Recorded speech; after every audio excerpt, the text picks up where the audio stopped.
Muito boa noite. Vamos começar com o livro Mantras de Vida de Loester, psicografado por João Nunes Maia, e o nosso mantra hoje diz assim: Nunca me sinto melhor do que os outros porque conquistei uma simples melhora na minha conduta. Os outros fazem o mesmo e Deus age por todos.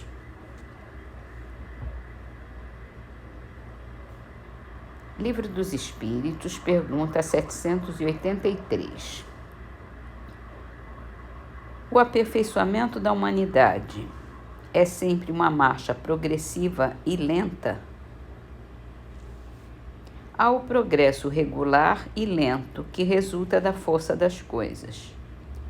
Quando, porém, um povo não progride tão depressa quanto deveria, Deus o sujeita de tempos a tempos a um abalo físico ou moral que o transforma. E Kardec escreve aqui uma nota. O homem não pode conservar-se indefinidamente na ignorância, porque tem de atingir a finalidade que a providência lhe assinalou. Ele se instrui pela força das coisas. As revoluções morais, como as revoluções sociais, se infiltram nas ideias pouco a pouco, germinam durante séculos, depois irrompem subitamente e produzem o desmoronamento do carunchoso edifício do passado, que deixou de estar em harmonia com as novas necessidades e com as novas aspirações. Nessas comoções, o homem quase nunca percebe senão a desordem e a confusão momentâneas que o ferem nos seus interesses materiais. Aquele, porém, que eleva o pensamento acima da sua própria personalidade, admira os desígnios da providência que do mal fez sair o bem. São a procela, a tempestade, que saneiam a atmosfera, depois de a terem agitado violentamente. E assim a nossa esperança aumenta. No livro Obras Póstumas, estamos no capítulo sobre a iniciação no Espiritismo de Allan Kardec. São comunicações que ele teve com os espíritos. Essa é do dia 17 de junho de 1856, na casa do Sr. Bodin, e a médium é a senhorita Bodin. É sobre o Livro dos Espíritos. Ele pergunta: uma parte da obra foi revista. Quer ter a bondade de dizer o que pensa dela? O que foi revisto está bem, mas quando a obra estiver acabada, deverá tornar a revê-la a fim de ampliá-la em certos pontos e abreviá-la noutros. Ele pergunta: entende que deva ser publicada antes que os acontecimentos preditos se tenham realizado? Uma parte sim, não tudo, pois, afirmo, vamos ter capítulos muito espinhosos. Por muito importante que seja esse primeiro trabalho, ele não é, de certo modo, mais que uma introdução. Assumirá proporções que longe está agora de suspeitar. Você mesmo compreenderá que certas partes só muito mais tarde e gradualmente poderão ser dadas a lume, à medida que as novas ideias se desenvolverem e enraizarem. Dar tudo de uma vez seria imprudente. Importa dar tempo para que a opinião se forme. Topará com alguns impacientes que procurarão empurrá-lo para adiante. Não lhes dê ouvidos. Veja, observe, sonde o terreno, disponha-se a esperar e faça como o general cauteloso que não ataca senão quando chega o momento favorável.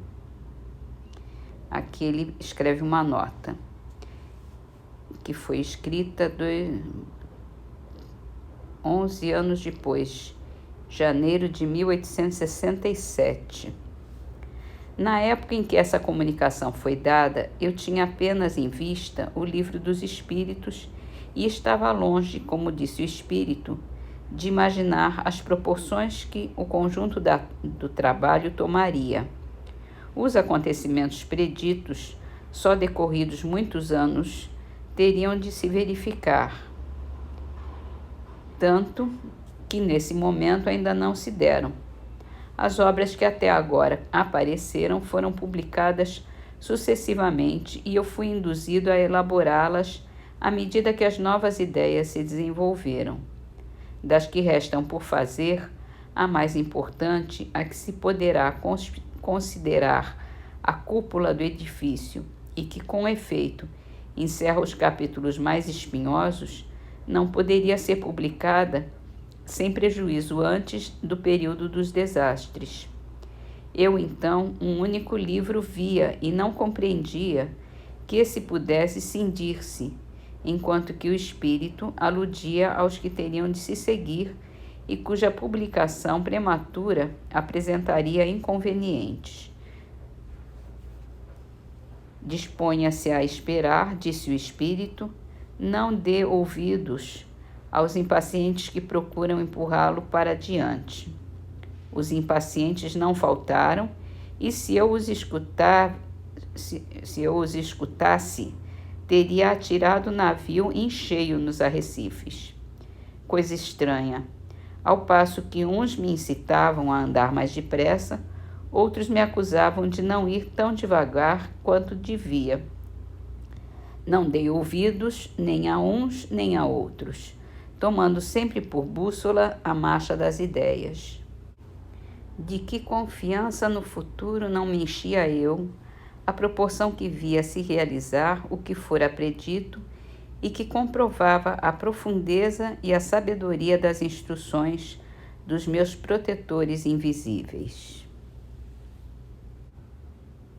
E para terminar, vamos para as trovinhas do livro Trovadores do Além, que é a psicografia de Chico Xavier. A primeira é de Arthur Kandal. Quem queira fazer o bem, espere a dor no caminho. Candeia queima a si mesma, alumiando o vizinho. E de Lobo da Costa. Ação, vontade no tempo. Resultado vem após. A vida nasce de Deus, destino nasce de nós.